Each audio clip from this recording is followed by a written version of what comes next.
오늘 사도행전 17장 15절부터 21절까지 보겠습니다. 바울을 안내하는 자들이 그를 아테네로 데려가고 실라와 디모데를 그에게로 최대한 속히 데리고 오라는 명령을 받고 그들이 떠나더라. 이제 바울이 아테네에서 그들을 기다리는 동안 그 도시가 온통 우상 숭배에 빠진 것을 보고 그의 영이 그의 속에서 격동하더라. 그러나 그가 회당에서 유대인들과 독실한 사람들과 논쟁을 하고 또 그가 만나는 사람들과 날마다 시장에서 논쟁을 하더라. 그때 에피쿠루스 학파와 스토아 학파에 속한 어떤 철학자들이 그와 마주치더라.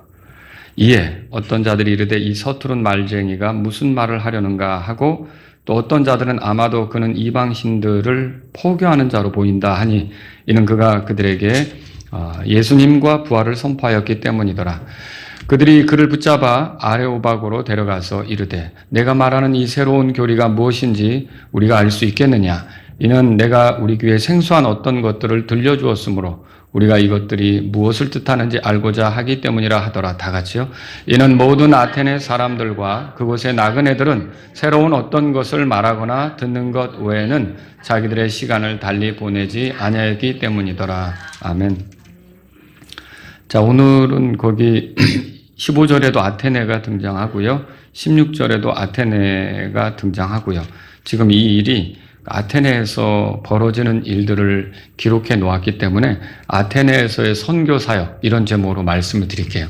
유교 전통 관습에서는 그 여자의 질투를 이제 7거 지약 중에 하나로 말하죠.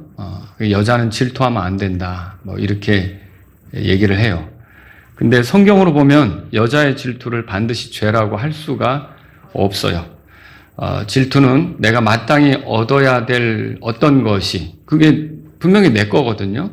그런데 다른 쪽으로 향할 때 품을 수 있는 감정이죠. 그게 이제 질투인 거예요. 그래서 어느 때는 이 질투보다 질투를 일으키는 거 있죠. 그게 더 나쁜 경우가 있어요. 그러니까 그게 죄인 경우가 있다는 거죠. 예를 들면 마땅히 경배받으실 하나님이 계신데 사람들이 하나님께 경배하지 않고 거짓된 거, 사람이 만들어낸 거, 우상을 경배한다. 그러면 하나님으로서는 질투를 느끼시는 거죠. 그래서 하나님도 질투하시는 분이세요. 그래서 신명기 6장 15절에 보면 이는 너희 중에 계신 주 너희 하나님은 질투하시는 하나님이시기 때문이니 그랬어요. 하나님이 질투하신다는 거예요. 근데 이게 질투도 사랑 안 하면 질투 안 해요. 뭐 어떤 여자가 다른 남자를 좋아하는 걸 제가 왜 질투합니까? 그러나 만약에 내 아내가 다른 남자를 좋아한다 그러면 질투하겠죠. 그런 게 사랑하니까 질투가 되는 거죠. 그래서 출애굽기 20장 5절, 출애굽기 34장 14절, 신명기 4장 24절, 신명기 5장 9절, 여호수아기 24장 19절, 나홈 1장 2절 이런 모든 구절들을 보면요. 하나님은 질투하시는 분이라고 소개하고 있어요. 그러니까 이게 하나님께로 향해야 될 게 다른 데로 향하는 거를 하나님은 기뻐하지 않는다. 이렇게 볼 수가 있는 거죠. 그래서 아내는 남편이 자신이 아닌 다른 여자를 사랑할 때 질투를 느끼는 게 지극히 정상적이고요. 그거는 이제 사랑하니까 그런 거죠. 사랑하는 관계에서 내가 사랑하고 그것도 그 남편이 나를 사랑하길 바라는데 그게 제대로 이루어지지 않는다. 그럼 당연히 질투할 수밖에 없다는 겁니다. 오늘 우리가 그리스도인이라면 우리는 그리스도의 증인이죠? 우리가 구원받은 이후로 하늘에 바로 갈 수 있는데 이 땅에 남아있는 이유는 뭐예요? 그리스도의 증인으로서 살아가기 위해서죠. 우리 죄 때문에 죽으셨고 묻히셨고 부활하신 예수님. 이제 그분이 하늘에 올라가셨거든요. 세상이 그분을 알게 해야 돼요. 우리가 그분을 통해 구원받은 것처럼 다른 사람들도 구원받을 필요가 있잖아요. 그렇게 하려면 우리가 남은 생애를 그리스도의 증인으로 살아갈 필요가 있는 거죠. 근데 이렇게 그리스도의 증인으로 살아가는 데 있어서 필요한 건 뭐냐면 주님에 대한 사랑이에요. 그러니까 주님을 사랑할 때 사람들이 주님께로 향하는 마음이 없는 거, 주님께로 향하는 마음이 나오지 않는 거 이런 걸 볼 때 여기서 영이 격동하고 또 질투를 느끼고 뭔가 그 사람들을 붙잡고 있는 것에 대해서 보이지 않는 세력들이 있을 거 아닙니까? 거기에 대해서 분노를 느끼고 이렇게 될 때 우리가 그리스도의 증인으로 살 수가 있다는 거죠. 그래서 오늘 그런 걸 보여주었던 인물 바울을 한번 살펴보려고 그래요.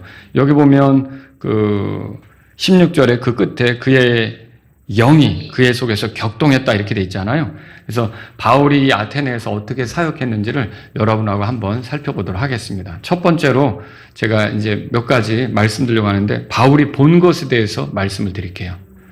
자, 거기 그 16절에 보면 이제 바울이 아테네에서 그들을 기다리는 동안 그 도시가 온통 우상숭배에 빠진 것을 보았다 그랬어요. 보고. 그렇게 돼 있죠? 아테네는 오늘날로 말하면요, 런던이나 파리나 뉴욕 같은 그런 도시예요. 이 당시, 바울이 활동할 이 당시 아가야 지방은 사실 아테네가 제일 큰 도시가 아니고 고린도가 제일 큰 도시예요. 지금 그리스의 수도는 아테네입니다.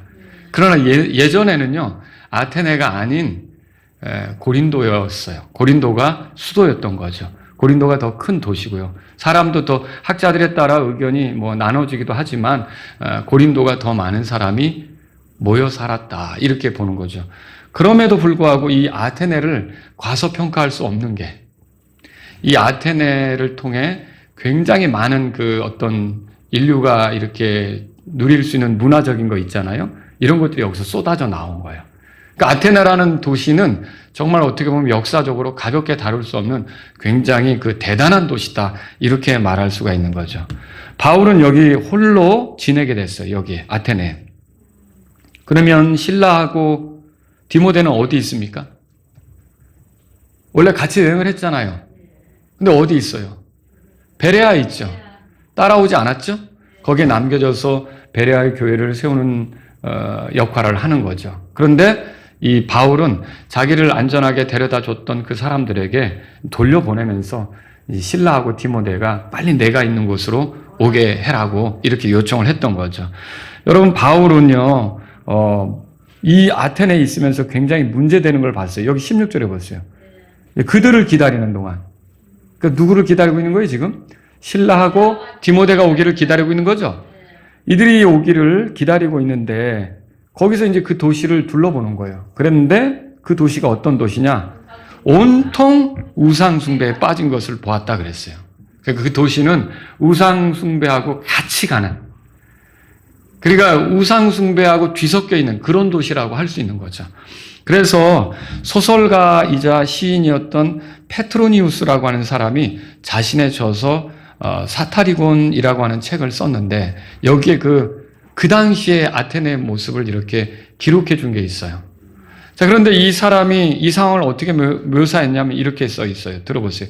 아테네에서는 사람보다 신을 만나는 것이 더 쉽다. 그럼 무슨 말이냐면 우상들이 너무 많아서, 신들로 섬기는 우상들이 너무 많아서 사람보다 더 많게 느껴진다. 이렇게 말할 정도죠. 실제로 어떤 사람들은 이 당시에 아테네에 약 3만 개의 신상들이 세워졌다. 이렇게 말하는 경우도 있어요. 굉장히 많은 우상들이 있었죠. 그래가지고 심지어 알지 못하는 신에게 드리는 제단도 있을 정도니까 어마어마하게 우상에 빠져 있었던 그런 도시다. 이렇게 말할 수 있는 거예요. 근데 이 아테네가 문화의 중심지였어요. 대단한 도시예요. 철학의 중심지였죠. 소크라테스 아시죠? 플라톤 아시죠? 이 사람들이 여기 출생이에요. 여기서 태어났어요. 여기 출신이에요. 그리고 본문에 등장하는 거기 여러분 18절에 에피쿠루스 학파 있죠? 이 에피쿠루스 학파를 창시한 에피쿠루스. 이 사람이 BC 342년에서 270년 그때 살았는데 이 사람이나 또 여기 또 나오는 게 스토아 학파 있죠? 스토아 학파는 키프로스 출신의 제논이라고 하는 사람이 이 아테네로 와서 활동하면서 창시하게 됐거든요. 이 사람도 에피쿠루스하고 비슷한 시기에 살았어요. 근데 이런 사람들이 활동하던, 철학자들이 활동하던 무대가 아테네였던 거예요. 굉장히 이렇게 논쟁하면서 어떤 생각을 하면서 사람들하고 이렇게 나누는 그런 것들이 활발하게 일어나던 데가 아테네였던 거죠. 그리고 아테네는 민주주의의 요람이기도 했어요. 로마 제국은 이 도시를, 과거에 찬란했던 이 도시를 그냥 이렇게 무시하지 않고 존중했어요. 그래서 어떻게 했냐면 아테네 사람들이 원하는 거가 있다면 그건 너희들이 알아서 해봐. 이런 식이었던 거죠. 그러니까 여기서는 민주주의가 일어날 수가 있었어요. 그래서 여러분 오늘날 우리가 가지고 있는 민주주의의 그 어떤 뭐 자유라든지 혹은 법이라든지 어떤 그 뭐 서로 회의하는 거 있잖아요. 이런 거. 의회를 구성해서 회의하는 거 이런 것들이 다 여기서부터 아테네로부터 출발해서 오는 것이다. 이렇게 생각해 볼 수 있는 거죠. 대단한 도시예요. 또 아테네에서는 수학의 원리, 용어, 방법을 정리한 사람들이 모여들었어요. 그러니까 수학이 발달하게 된 거죠. 여기에 모인 사람들의 활동으로. 그래서 이 중에 여러분들이 아는 사람이 있나 들어보세요. 피타고라스, 데이아테토스, 혹은 에우독소스. 이 수학을 좀 전공하는 사람들은 알만한 사람들이에요. 그리고 메나이크모스, 또 아르키메데스. 들어보셨어요? 이런 수학자들이 활동했던 도시가 아테네였다는 거죠. 또 아테네는 천문학이 발달했던 곳이에요. 그래서 여러분 지구 중심의 우주론, 천구가 있다. 그래서 지구를 이렇게 천구가 덮고 있고 별자리들은 거기에 이렇게 박혀 있는 것이다. 그러면서 이렇게 이제 순환하는 것이다. 뭐 이렇게 이 주장했던 아리스토텔레스. 들어보셨죠? 이런 아리스토텔레스나 또는 아니다. 태양 중심에 이제 지구가 움직이고 있다. 그렇게 코페르니쿠스가 나오기 전부터 그렇게 주장한 사람이 있어요. 그 사람이 누구냐면 아리스타르코스라고 하는 사람이에요. 이 사람이 아테네에서 활동했던 거예요. 그러니까 이런 어떤 천문학에 대해서도 아테네가 굉장히 이렇게 활발하게 활동하는 사람이 있었던 그런 도시다. 이렇게 말할 수 있는 거죠. 또 아테네는 건축물로도 유명하죠. 이 그리스 여행 해보신 분 있어요? 아테네 가보신 분? 거기 가면 파르테논 신전이라고 거기에 간다 그래요. 이 파르테논 신전은요, 기원전 447년에서 432년까지 약 15년 동안 이렇게 지어진 건물인데 굉장히 웅장하죠.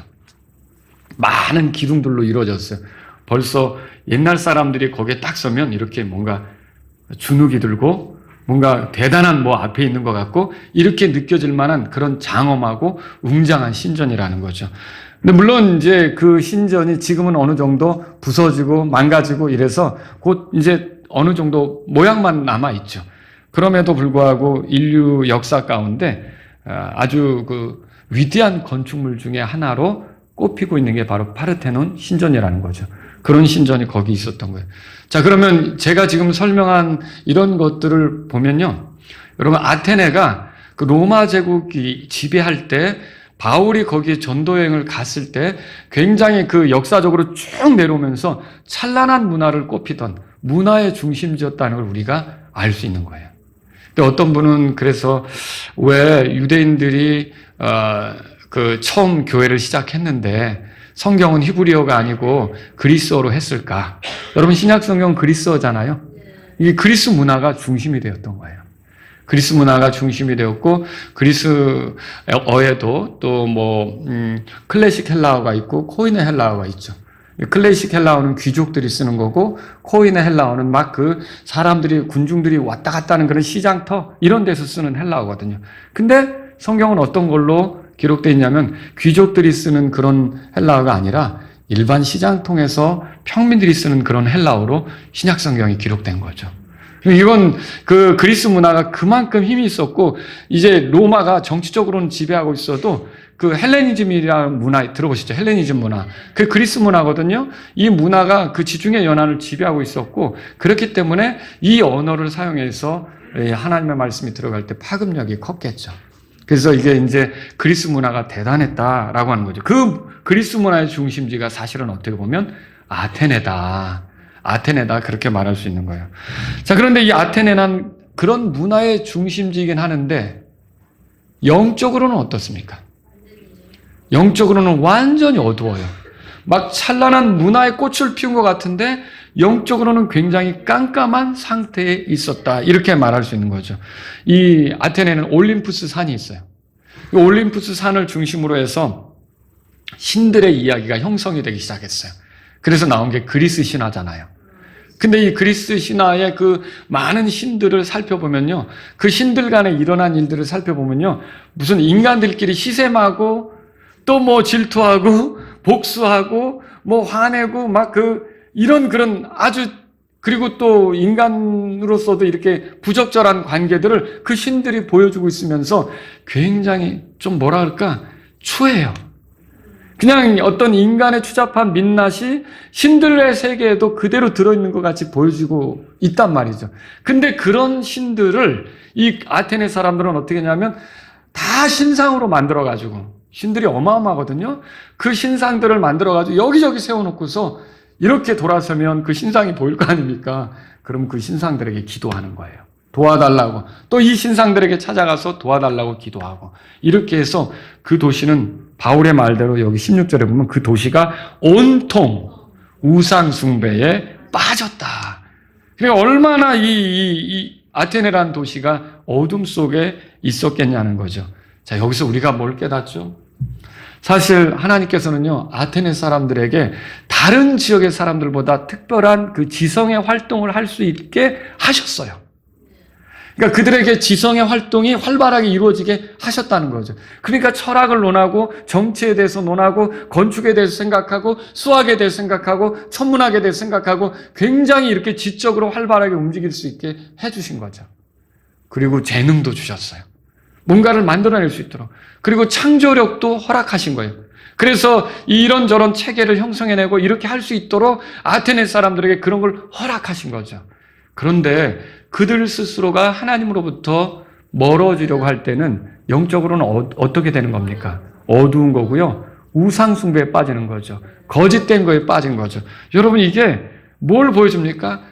아무리 인간이 똑똑해도 하나님으로부터 등 돌리면 어둡게 될 수밖에 없다는 거죠. 그걸 보여주는 거예요. 여러분, 솔로몬 하면 그 전에도 그렇고 그 후에도 그만큼 지혜로운 왕이 없다고 할 정도 아닙니까? 솔로몬이 얼마나 지혜로운 왕입니까? 책도 많이 썼고 노래도 많이 만들었고 대단하잖아요. 이것저것 대해서 재판하는 거 보면 여러분 아시잖아요. 심리 재판을 할 줄 알았고요. 그 애기 놓고서 네 애기냐 내 애기냐 막 서로 다툴 때 심리 재판을 하잖아요. 그 정도로 지혜로운 왕인데 이 첩으로 들이고 아내로 맞이한 이교도의 여자들, 이 여자들의 꼬임에 넘어가서 어때요? 하나님을 등지니까, 하나님 말씀을 기억하지 않으니까 어두워지기 시작하는데 우상숭배에 빠지잖아요. 그렇지 않습니까? 그래서 아무리 똑똑한 사람이라도 하나님을 등지고 산다면 여러분, 그 사람들의 삶은 어둠 속에 있다. 우리가 그렇게 정리할 수밖에 없다는 거죠. 저와 여러분들이 빛이신 예수님을 만난 거예요. 그럼 우리의 별칭은 뭐예요? 빛의 자녀예요. 에베소 5장에 나오잖아요. 빛의 자녀예요. 그리고 예수님도 우리에게 뭐라 하면 너희는 세상에 빛이다라고 말했어요. 우리에겐 빛이 있는 거예요. 그러나 이 하나님의 사랑을 깨닫지 못하고 하나님께 등 돌리고 사는 사람은 아무리 유능한 것 같고 아무리 똑똑한 것 같고 아무리 지혜로운 것 같아도 영적으로는 어떻게 있는 거예요? 어둠 속에 있다, 이렇게 정리할 수밖에 없는 거죠. 자, 여러분, 두 번째로 바울이 거기서 느낀 걸 보겠습니다. 16절에 보면 그 바울이 그 온통 우상숭배에 빠진 것을 보고 그의 영이 그의 속에서 격동했다 그랬어요. 그러니까 이 아테네에는 여러분 들어보셨을 거예요. 아폴로, 주피터, 비너스, 머큐리, 바카스, 넵툰, 다이아나, 또 아스클레피오스. 여러분 그 뭐 뱀 이렇게 꼬인 지팡이 들고 있는 그 신 있잖아요. 의료의 신. 뭐 이렇게 많은 신들의 형상이 거기에 채워지고 있었던 거예요. 아테네라는 도시를 가득 채우고 있었던 거죠. 자, 이 하나님이 주신 지성과 능력과 창조력을 가지고 그런 거짓된 것들을 만들어서 자기들의 손으로 만들어 놓고 거기 앞에 도와달라고 비는 꼴을 보니 거기서 바울이 이게 격동 그랬지만 우리가 쓰는 말로 하면 속이 뒤집어진다. 막 이런 거죠. 막 이렇게 막 여기서 그 영이 격동했다라는 말은 이 감정적으로 굉장히 거기서 불쾌함도 느끼고 어떤 좋지 않은 마음을 느꼈다라고 하는 거죠. 여기 격동하다라는 단어는 그거예요. 자극하다, 노하다, 성나게 하다, 화를 돋구다. 이게 격동하다예요. 이 격동은 질투를 포함합니다. 자, 아까 맨 처음에 우리가 질투에 대해서 살펴봤죠. 자, 독점적인 충성을 받으실 만한 하나님께서 소외되고 사람들이 만든 엉뚱한 것들이 존중받을 때 바울은 하나님을 위하여 질투하게 됐어요. 이런 열정, 이런 열심, 이런 수고가 다 하나님을 위한 것이었어야 되는데 어떻게 이런 것들을 만들고 그 사랑을 거기다 주고 그 열정을 거기다 쏟고 그 관심을 거기다 표현하면서 그것에게 기대서 살아갈까? 그 바울이 하나님을 사랑하다 보니까 이 하나님이 사랑받으셔야 되는데 하나님이 존중받으셔야 되는데 그렇게 하지 않는 사람들을 볼 때 하나님의 마음으로 질투를 느꼈던 거죠. 그걸 여기서 이제 격동되었다 이렇게 표현하는 거죠. 여러분 질투할 때 분노도 수반되죠. 한 아내가 그 남편이 다른 여자를 만나고 막 즐기고 웃고 돌아다니는데 내가 질투하는데 하하하 재밌네 이렇게 할 수 있어요? 어떻게 되죠? 몹시 분이 나잖아요. 몹시 화가 나잖아요. 마찬가지로 지금 여기서 하나님께서 바울의 모습을 보여주고 있는데 격동한다고 그랬잖아요. 이 말씀을 통해서 이거는 거기서 분도 나는 거죠. 이런 것들을 우리가 발견할 수 있는 거죠. 바울은 이 아테네의 모습을 보면서 질투와 분노가 섞인 감정을 보였어요. 무지한 아테네 사람들에 대한 분노라기보다도 보면 그 사람들을 꼬드겨서 엉뚱한 길에 서게 하는 악한 영들이 있잖아요. 에베소 2장에 보면은 이 세상 행로를 만들어 놓은 존재가 있죠. 공중의 권세 잡은 통치자. 사람들로 하여금 이 세상 행로를 걷게 하잖아요. 이 세상 행로. 거길 걸으면서 철학이니, 수학이니, 천문학이니, 법이니, 이런 모든 것들에 대해서 인간이 그 행로를 걸으면서 나름 자부심을 느끼게 하고 하나님으로부터는 멀어지게 하는 그게 이 세상 행로예요. 사람들이 이 세상 행로에 빠져서 결국은 하늘로 가는 길을 놓치는 거예요. 그런데 그런 꼴을 봤을 때 사람들을 속여서 이 세상 행로에 매료되게 하는 그 악한 영들을 생각할 때 바울이 분하고 거기서 이 모든 사람들의 마음이 원래는 하나님께로 와야 되는데 이 거짓에 속아서 왜 이렇게 되는가라고 질투를 느낄 수밖에 없었던 거죠. 여러분 이 마음이 뭐와 같으냐면요. 들어보세요. 이스라엘 백성이 아론과 함께 금송아지 만들었죠. 그때 모세가 내려와서 그거 봤죠. 어떤 마음 느꼈을지 여러분 생각해 보실 수 있겠죠? 거기 분하고 안타까운 마음이 있었겠죠. 그런 마음일 거라는 거죠. 또 여러분 미디안 발람 아시죠? 이 발람이 꼬드겨서 미디안 여자들하고 이스라엘 사람들이 행음할 때 그들의 우상 앞에 가가지고 경배하면서 그 여자들하고 행음할 때 그것을 지켜보던 청년 비느하스라고 있었어요. 이 비느하스의 마음이 어땠는지 아시겠어요?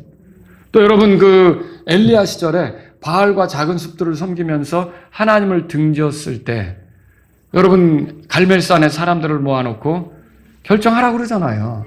바알이 하나님이면 바알을 섬기고 주님이 하나님이면 주님을 섬겨야 된다고 엘리야가 말하잖아요. 그때 이 바알 숭배하는 이스라엘 백성들을 볼 때 엘리야의 마음이 어떻겠냐는 거죠. 그게 격동하는 마음이라는 거죠. 이렇게 가면 안 되는데. 자, 아테네 홀로 걷게 된 바울은요, 로마 시민권 있죠? 로마 시민권 있어요. 그리고 그리스 말을 할까요? 그리스 말 하죠. 편지도 그리스어로 썼잖아요. 로마서니, 고린도전서니, 갈라디아서니, 에베소, 빌립보서 다 그리스 말로 썼잖아요. 그리고 바울이 어디 출생이에요? 다소 출생이죠. 이 다소가 그리스 문화의 영향력 아래에 있는 도시예요. 그러니까 여기 왔을 때 어때요? 이 아테네의 실상을 그리스어로 표현된 것이라든지 그리스 말로 나누는 거라든지 모든 걸로 해서 아테네의 실상을 적나라하게 알게 된 거예요. 너무 뼛속 깊이 아테네의 깊은 것들을 알게 된 거죠. 그런데 바울은요, 자, 로마 시민일 뿐만 아니라 그리스어를 잘하는 그리스 영향력이 있던 다소의 출신이기도 하지만 유대인이에요.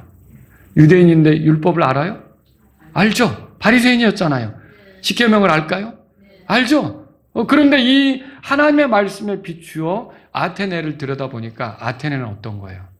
너무너무나 하나님 말씀하고 대립되어 있다는 거죠. 하나님 말씀하고 충돌하는 그런 모습이라는 거죠. 이런 모습을 볼 때 바울이 감정적으로 상했고요. 분을 느끼고요. 하나님을 위해 질투하게 되고요. 그래서 한마디로 말하면 그의 영이 격동하게 되는 그런 일이 있게 되었다는 걸 보게 되는 거죠. 그래서 세 번째로요, 바울이 그럼 행한 것은 뭡니까? 17절에 보시면요, 그러므로 이렇게 시작이 되죠. 바울은 회당에서 유대인들과 또 장터에서 사람들을 만나 논쟁한 내용이 여기 17절에 기록되어 있어요. 회당에는 누가 모여요? 유대인들이 모이죠? 바울은 유대인들에게 가서 무슨 내용을 말했을까요? 유대인들은 메시아를 기다렸잖아요. 자, 나사렛 예수가 메시아다, 그리스도다, 이거를 입증하기 위해 애를 썼겠죠. 그리고 장터는 뭡니까? 이게 장터는 헬라 말로 아고라 그렇게 부르는데 아테네 사람들이 모이는 장소예요. 이게 아테네 사람들의 생활, 활동 중심지예요. 또한 아테네의 많은 길들이 만나는 곳이고 아고라예요. 그 장터예요. 아고라 이 장터에는요, 그 옆에는 수많은 신전들이 있고요. 또 조각상들이 있고 공공 건물들이 있고요. 그리고요, 아테네 남쪽에는요, 입법, 사법, 행정기구이자 의회가 열리는 아레오바고가 있어요. 아레오바고가. 그리고 신전들이 있었고요. 아크로폴리스라고 들어보셨어요? 예, 그런 것도 있고요. 그리고 여러분 그 교회라는 단어가 에클레시아에서 왔잖아요. 에클레시아.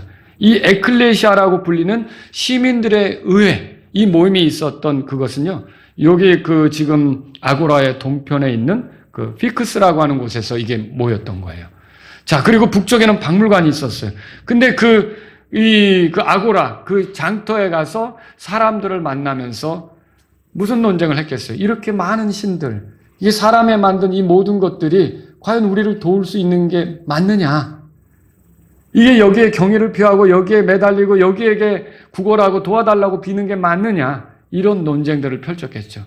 이런 것들을 의지할 것이 아니라 하나님께서 사람들을 사랑해서 보내신 예수 그리스도를 좀 들어봐라. 이렇게 이제 소개했겠죠. 결국 그 바울은 그들과 논쟁하면서 18절에 가보면요, 끝에 이렇게 돼 있어요. 그가 그들에게 뭐라고 돼 있어요? 예수님과 부활을 선포하였다. 그렇게 돼 있죠. 그래서 이런 선포로 예수님에 대해서 전하니까, 자, 시장에 모인 사람들에게 그 얘기를 하니까 이 시장에 모인, 장터에 모인 사람들은 뭘 들으면 또 급속히 또 전달해요. 오늘 장터에 나갔더니 어떤 유대인인 것 같은데 그 사람이 와가지고 예수에 대해서 얘기하대. 그게 살아났대. 죽었다가 하면서 이런 얘기가 퍼졌겠죠.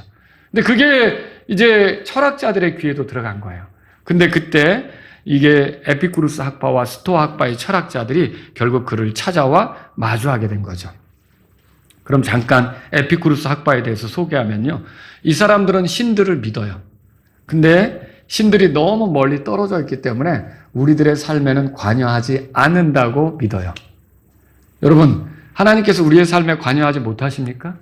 아니죠. 관여하실 수 있죠. 근데 이 사람들은 그렇게 믿는 거예요. 그리고 죽음 뒤에 삶도 없고, 그러니까 내세가 없는 거죠. 삶은 이 땅이 전부고 여기서 우리가 즐겁게 쾌락을 추구하며 사는 것이 최선이다.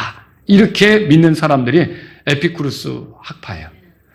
근데 스토아 학파는 그럼 뭐냐? 스토아 학파는요, 세상의 운명이 이미 결정되어 있고 우리는 그것에 따라 어떤 고난이나 역경, 이런 고통, 이런 것도 감수할 줄 알아야 된다. 그렇게 이제 믿는 사람들이고, 이 사람들도 신을 믿는데 신은 이렇게 생각하는 거예요. 어떤 세계 정신으로 모든 것에 내재되어 있는 범신론적인 그런 신론을 믿는 거죠. 여러분, 만물이 대단한 것은 맞지만 만물이 신은 아니에요. 태양이 신은 아니란 말이에요. 태양이 대단하죠. 그죠? 달이 신은 아니잖아요. 산이 신은 아니잖아요. 자연 속에 우리가 자연에게 경외감을 가질 수도 있겠지만 대단하다 이렇게 하지만 사실 그렇게 하는 것은 뭐예요?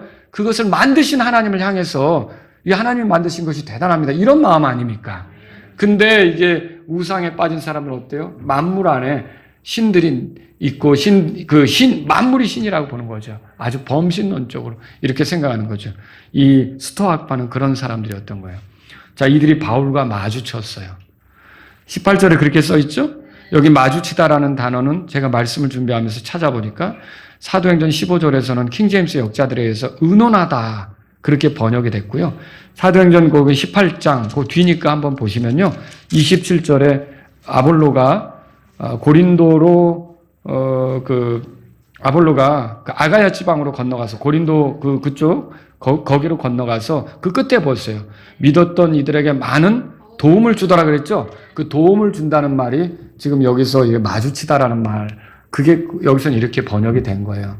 그렇게 본다면 우리가 어떤 생각을 할 수 있냐면 아테네 철학자들이 바울을 마주치게 된 것은 그와 대화하면서 그를 도우려는 심산으로 이 사람이 와서 여기서 예수가 어쩌고 이렇게 얘기하는데 우리가 그 사람을 좀 일깨워주자. 우리의 가진 철학으로 그가 좀 정신이 번쩍 들게 일깨워주자. 그를 도와주자. 그런 뜻으로 이렇게 다가왔다라고 볼 수 있는 거죠. 그리고 어떤 사람들은요, 바울에 대해서 18절에 보세요. 서투른 말쟁이 찾으셨어요? 예. 서투른 말쟁이는, 폄하하는 말이에요. 이것저것 주운 음식 찌꺼기를 먹고 사는 불황자나 거지들처럼 여기저기서 조금씩 얻은 지식을 가지고 와서 아는 척 한다. 이거를 여기서는요, 서투른 말쟁이라고 표현한 거죠. 이 말의 의미에는 곡식을 쪼는 새, 시끄럽게 지저귀는 새의 의미가 들어있어요. 그래서 바울을 이렇게 격화시켜서, 폄하시켜서 얘기하는 거예요. 그리고 어떤 사람들은요, 18절에 보면 이방신들을 포교하는 자로 보인다. 그렇게 말했어요.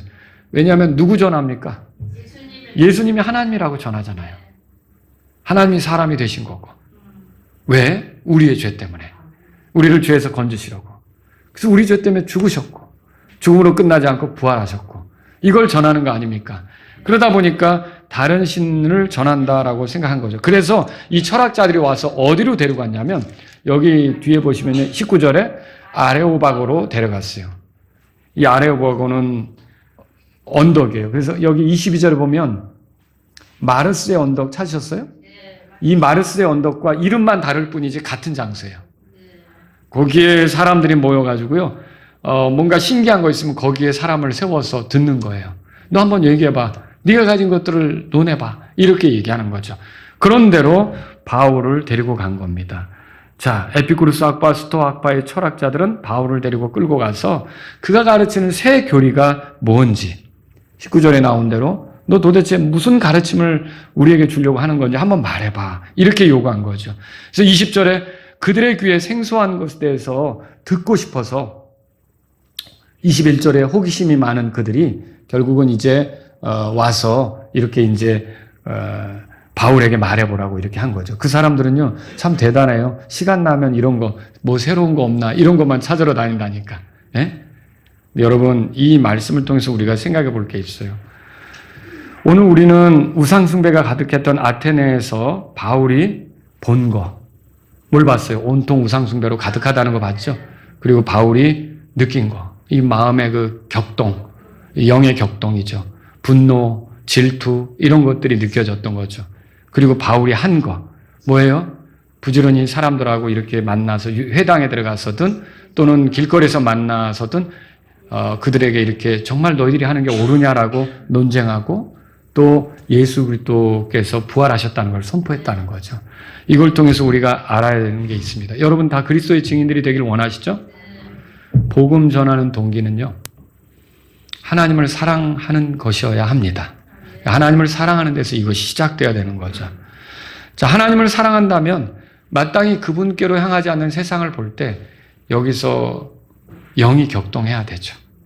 분함도 느끼고 질투도 느끼고 이런 것이 있어야 돼요. 근데 말씀을 준비하면서 그런 생각을 해봐요. 오늘날의 대한민국이 옛날의 아테네 같다. 왜 그러느냐? K-팝, K-드라마, K-뷰티, K-푸드, 뭐 심지어 한글도 배우려고 하고 몽골 사람들도 한글을 배우려고 얼마나 열심인지 몰라요. 여러분이 굳이 그 몽골 말을 못해도 몽골 사람들이 다가와서 한국말을 하려고 할걸요. 지금 전 세계가 한국어 열풍에 빠졌어요. 우리나라 문화, 우리나라 음악, 우리나라의 그 어떤 뭐 드라마 이런 것들을 보려고 엄청 사람들이 이제 관심을 갖는단 말이죠. 여러분, 이렇게 보면 우리나라 문화가 옛날의 아테네처럼 어떻게 보면 아테네 문화가 지중해 연안을 지배했던 것처럼 우리 문화가 지금 그래서 한류라고 그러죠. 이 한류가 세상을 흔드는 상황이 된 거예요. 그런데 아무리 재능이 많고 똑똑한 사람이 있고 부지런한 사람들이 있고 그래서 기발한 걸 만들어내고 사람들의 눈을 끌고 이렇게 해서 온 세상 사람들이 지금 한국을 주목하고 있는 것 같아도 대한민국이 하나님을 등진다? 대한민국이 하나님으로부터 떠난다? 그러면 어떻게 되겠습니까? 어두워지겠죠. 영적으로 어두워지겠죠. 하나님을 등지는 나라는 어두워질 수밖에 없어요. 뭐 어두워지면요, 거기에 온통 거짓된 것만 가득하게 돼요. 속임수만 가득해요. 우상들이 다 그런 거 아닙니까? 여러분과 저는요, 이 나라를 위해서 기도할 필요가 있는 거죠. 문화적으로 세계에 영향을 미치는 나라가 되어도 하나님으로부터 멀어진다면, 돈과 탐욕과 우상 숭배들에 빠져 지낸다면 거짓이 난무하고 또 속아서 그렇게 사는 사람들이 늘어간다면 이 땅은 어둡게 될 거라는 거죠. 여러분, 이런 현상이 우리에게 아무렇지도 않다. 뭐 그럴 수 있지. 그럼 전도 못 해요. 그렇잖아요. 근데 그렇게 되어갈 때 여기서 우리가 옛날에 이 모습이 아니었는데, 우리가 이런 건 아니잖아. 우리가 과거에는 정말 우리 조상들이 어떻게 살았는데, 뭐 하면서 우리 믿음의 사람들이, 여러분 여의도에서 뭐 100만 명이 모이고 뭐 그런 거 있었잖아요. 집회도 하고 뭐 그런데 지금은 점점 교회가 위축되고 있잖아요. 여기에 대해서 여러분이 이 영의 격동, 분노와 질투를 느끼지 않으면 여러분이 전도할 수가 없어요. 그래서 어떻게 해야 되느냐? 하나님께서 이 세상을 어떻게 보실까? 여기에 대해서 질투를 느끼신다면 여러분과 저도 하나님의 마음으로 똑같이 질투를 느낄 때, 하나님이 이 세상에 대해서 분을 가지고 있다면 우리도 똑같이 그런 분을 느낄 때 여러분과 저는 하나님을 사랑하는 마음으로 전도할 수 있다는 것을 기억하셔야 돼요. 그래서 그냥 세상이 되는 대로 가라고 이렇게 볼 게 아니라 우리가 이 세상이 하나님이 원하지 않는 세상이 되어갈 때는 여기서 우리가 기도하기 시작해야 된다는 것이죠. 두 번째로 복음 전하는 수고는요, 하나님께서 허락하신 곳이면 어디나 가능합니다.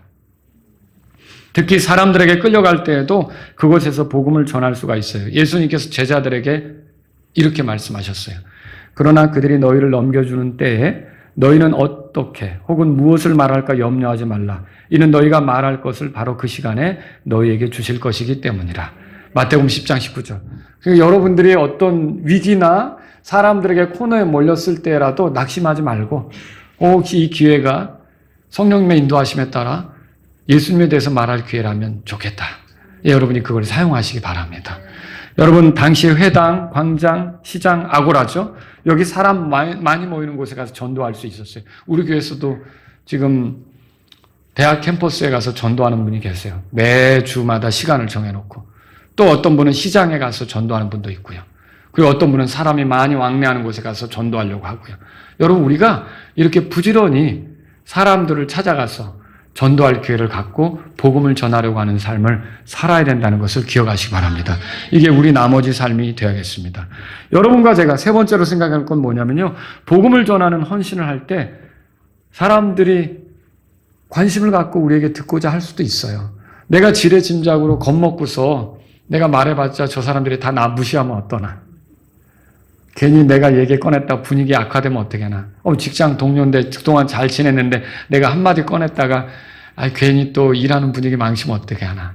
여러분이 그런 생각이 들 수도 있지만 여러분이 복음을 전하다 보면, 예수님을 선포하다 보면, 하나님 말씀을 말하다 보면 싫어하는 사람도 있지만 어떤 사람은 그게 뭔지 좀 들려주지 않겠어? 라고 말하는 사람도 있게 될 거라는 거죠. 그러니까 스토아 학파나 에쿠르스 학파는 그 바울을 이렇게 데려가서 더 알려고 이렇게 했잖아요. 그래서 더 듣고 싶어 했던 걸 우리가 보잖아요. 그렇죠? 그런 것처럼 저와 여러분들이 이게 도전을 안 해서 그렇지, 여러분이 도전하고 복음 전하려고 할 때 어딘가에서 그거 좀 나에게 더 들려주세요. 이렇게 말할 사람도 만날 수 있다는 것을 생각해 보시기 바랍니다. 그럼 우리가 더 부지런히 용기 내서 전도하겠죠. 자, 우리 다 같이 일어서시겠습니다. 오늘 이 말씀을 들으신 여러분 가운데 하나님 아버지, 내가 살아있는 이유가 복음을 전하는 것입니다. 내 나머지 삶은 예수님에 대해서, 예수님을 소개하면서 전하는 사람이 되기를 원합니다. 전하며 가는 사람이 되기를 원합니다. 아버지, 이 세상에 하나님을 등지고 살아갈 때, 하나님으로부터 멀어질 때 내가 그저 바라만 보고 있는 것이 아니라 바울의 영이 격동했던 것처럼 저도 하나님의 마음이 되어서 안타까운 마음으로 사람들에게 예수님을 전하고 다가가는 사람이 되기를 원합니다. 하나님 아버지, 저를 사용해 주세요. 여러분, 이런 분이 있다면 오늘 기도할 수 있습니다. 이제 올 한 해 얼마 동안 여러분이 복음 전하는데 힘썼는지는 모르겠지만은 새해에도 복음을 전하는데 최선을 다하고 힘쓰는 사람이 되기를 원합니다. 이런 분이 있다면 이 시간 주님 앞에 나아가십시오.